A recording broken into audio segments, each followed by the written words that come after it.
Yun, good morning, good evening, good afternoon. At sa bawat sulok ng mundo, mabuhay po tayong lahat.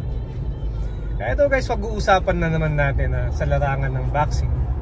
May napanood kasi ako na short video ni Pau Salud.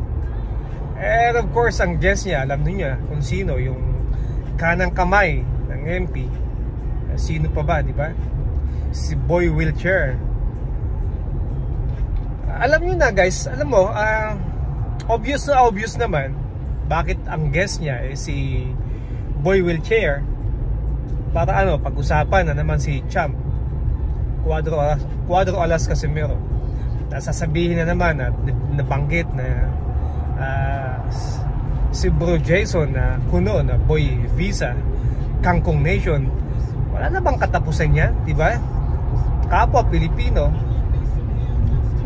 todo paninira itong Boy Wheelchair na to.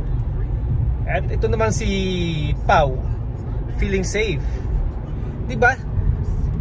Gagawa ka ng short video, ang guest mo si Silver Voice Tae. Alam mo naman, di ba? Alam mo naman kung anong pag-uusapan nyo against lahat kay Champ Cuadro Alas Casimero, di ba? Kaya siya sasabihin pa ni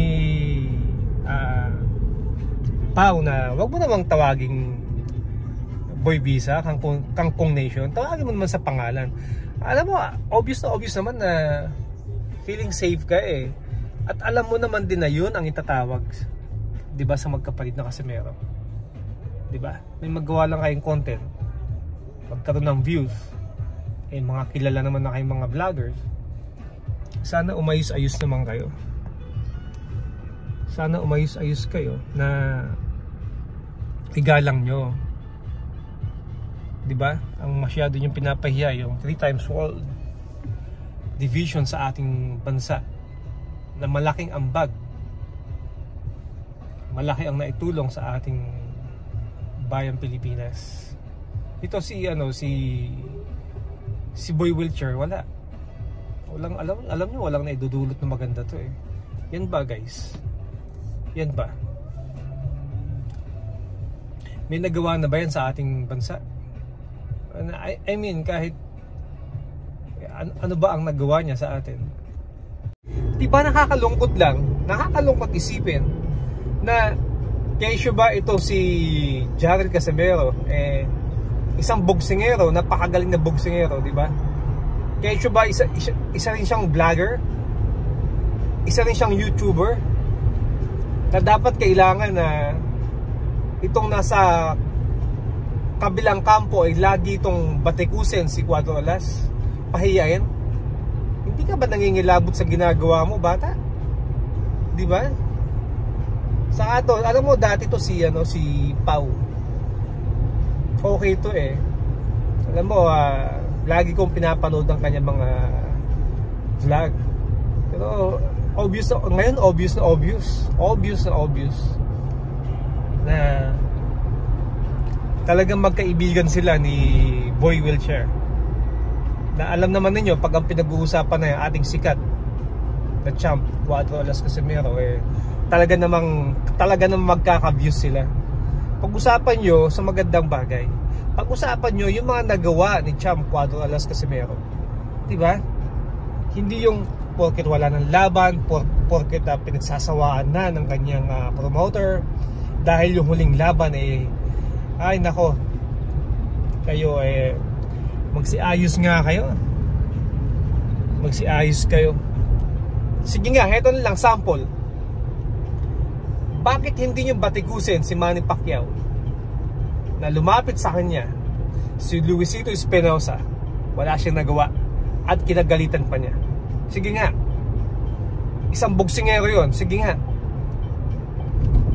At isa dating senador, sige, pag-usapan nyo, bakit hindi nyo kayang pintasan? Yan ang hirap sa inyo, di ba? Okay, may champion tayo ngayon, lalaban sa December, si Marlon Tapales. Guys, ipagdasal lang natin na manalo. But heto, kailan ba nag-champion yun? Ngayon lang naman Ngayon lang nag-champion, di ba? Astro Labio, kailan ba nag-champion? Sabihin nyo, kailan? na masyado yung pinagmamalaki. Ipagmalaki natin lahat ng ating champion. Kailan nanalo? Kailan nakakuha ng title? Wala, di ba? Kasi wala. Sino pa bang mga pinagmamalaki nyo? Iminamats nyo si Martin, Cuadro Alas, na kesyo kuno pa naglaban daw tatalunin lang daw ni Martin si Cuadro Alas. Mag-isip-isip nga kayo. Diba? Wala pang napapatunayan yun, guys. Wala pang napapatunayan. Mag-isip-isip kayo. Diba? Itong pambato natin, itong angas ng Pinas, nakita naman nyo kung gaano kalaki ang puso. Ayun, yun lang naman ang nagawa. Binilan lang naman ng service ang kanyang mga kabarangay, di ba? Just in case na emergency, may sasakyan sila. Malaking tulong yun. Dapat yun, samahan natin ang dasal na dumami pa ang katulad ni Cuadro Alas, Janel Casimero, na maraming boxer na tumulong na hindi lang pang pamilya ang hangad kaya nagbaboxing, umahon sa buhay, guminhawa ang pamilya. Yes, kasama yun, pero nakita naman nyo kung gaano kalaki ang puso ni Champ sa pagtulong sa mahihirap. Dapat ganun, guys, magtulong-tulong tayo, hindi yung binapatigos nyo. Ay nako, isip-isip kayo, guys.